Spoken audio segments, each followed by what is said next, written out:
How powerful is Dabura? This is exactly what I've been waiting for. Dabura is quite literally the fastest character in history, reaching unexplored territory in which even Gojo and Sukuna never reached. Dabura, just like Yuji, has proven that he's on Gojo and Sukuna's tier of strength once again. Really?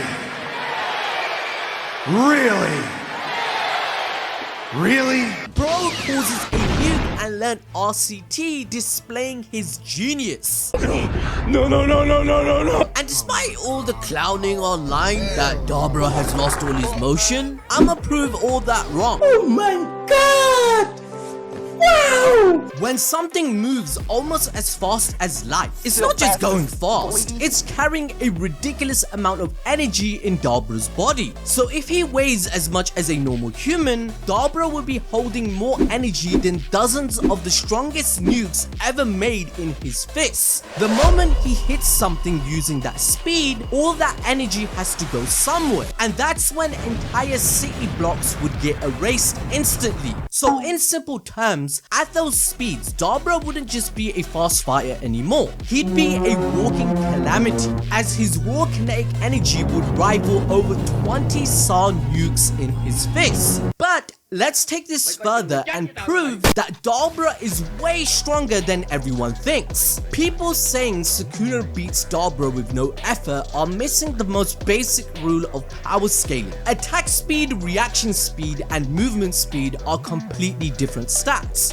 Throwing a fast slash doesn't mean you move fast. Reacting to something fast doesn't mean you can travel at that speed. So Sukuna has insanely fast attacks and elite reactions, but the manga has never shown him moving anywhere near light speed. He isn't light speed chasing Higuruma, and he isn't blitzing entire battlefields instantaneously. Even Gojo is explicitly shown reaching around supersonic in Shibuya whilst exterminating 1000 transfigured humans in 299 seconds. And Gege confirmed his teleportation can only be used in certain conditions. But Dabura is different. The manga outright states that his sublight movement is unexplored by human sorcerers. That puts him in a higher tier that changes how the matchups work against each other. Because with speeds like that, timing becomes everything. Remember that domain expansions aren't instant and have a casting time, with Sukuna confirming that in chapter 234, that each ability has a prerequisite of energy that builds up for domain expansions and more. Think about it, even Gojo landed unlimited void on Sukuna because of a 0.01 second gap. So against Dabura's long-range spammable near light speed attacks, that window shrinks to almost nothing. At those speeds, Sukuna wouldn't have the luxury of reinforcing a single point like he did against Hollow Purple. He'd be forced into full body reinforcement just to survive, which limits his options in a fight. Mahoraga vs Dabura shows this perfectly, which you need to understand. At the start of the fight, Mahoraga literally couldn't see Dabura's light attacks coming. It only begins reacting after adaptation kicks in, and even then Dabura's beams are strong enough to completely disintegrate Mahoraga after 3 wheel spins that is nullifying his technique. Now when you compare this to Gojo, when he did his red, it barely managed to dent Mahoraga at a similar state. So that's all the proof we need that Dabura is definitely on their tier of strength. The only thing he's lacking is experience. Realistically, he wouldn't even give them enough time to react going that far. As soon as he lands a black flash or learns domain expansion, he would be the strongest of all time. But of course, Dabura is going to sacrifice his life doing this, as his body will disintegrate, leaving only Yuji capable of healing his body back completely if he decides to do so. But wait!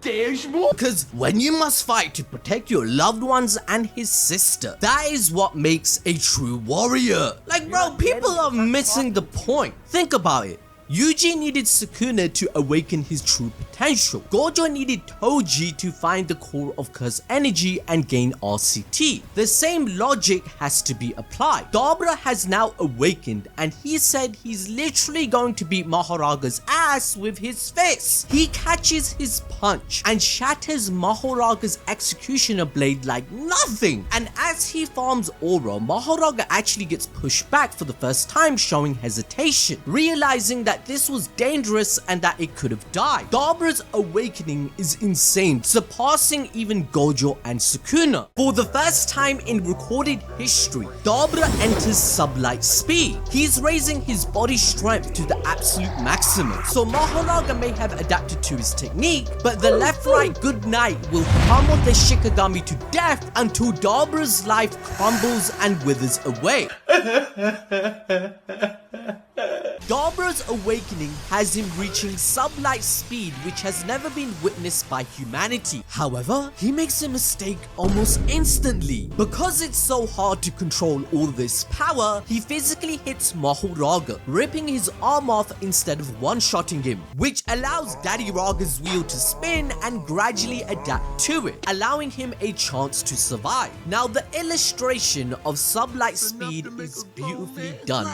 Dabura's moving so fast that Mahoraga isn't seeing where he is, it's seeing where he was and scrambling to catch up. And because there is so much force behind it, buildings and anything within his space is instantly destroyed. But now that Dabura understands adaptation, he commits to a kick designed to one-shot him. And that's when Nareda-kun steps in with some physics. As speeds approaching light, the air in front of Dabura can't move out of the way fast enough, so it violently compresses. That compression heats the air into superheated plasma, creating resistance so extreme that it behaves like hitting a solid wall, slamming back with immense pressure. Now, using Einstein's energy equation of E equals mc squared, even a conservative estimate puts the energy behind Dabura's kick in nuclear level territory. And before you say, oh my god bruh, ABD is glazing Dabura way too hard, bruh, Naoya literally said strength is weight and speed, which is exactly what the energy equation is, so no, I'm not talking out of my ass. So just like Gojo during his battle with Toji, when everything clicked and he declared himself the honored one, even though Toji thought he was tweaking and high, Dabura is experiencing that same ecstasy. Now in JJK, you understand curse energy through pain and pushing yourself to the edge. That's how Mahito gained domain expansion, that's how Gojo unlocked RCT and understood its core, so on and so forth. As a result, Dabura's fight with Mahoraga feels like a dance. He wants to keep fighting to hone his skills and become a version of himself that he's never known. But due to using light speed on his leg, it's completely torn apart, which brings us to his genius. No more slander will be tolerated, as chapter 19 literally proves he is as talented, if not more than Gojo. He remembers Usami telling him that the Earthlings have some sort of healing capability which they offered to help both Maru and Cross, and in a single moment, with zero prior instruction, everything clicks. He deduces it all in a split second. Curse energy alone can't heal, but then he senses something different. The same positive energy flowing through Mahoraga's blade, just like Sukuna once noticed. From that alone, Dabura realizes the exact principle Gojo explained back in chapter 74. Reverse curse technique works by multiplying two negatives to create a positive. Gojo himself admitted he could never do it until Toji nearly killed him. It took a life or death awakening. But now Dabura is going through the exact same thing. Now, why am I glazing this as an insane special grade feat? Well, the fact that Ryu said to Yuta that regenerating a arm is a hell of a feat, even for someone like him that had the highest curse energy output, well, that says a lot. Then there's the fact that Higuruma was literally compared to Gojo's talent,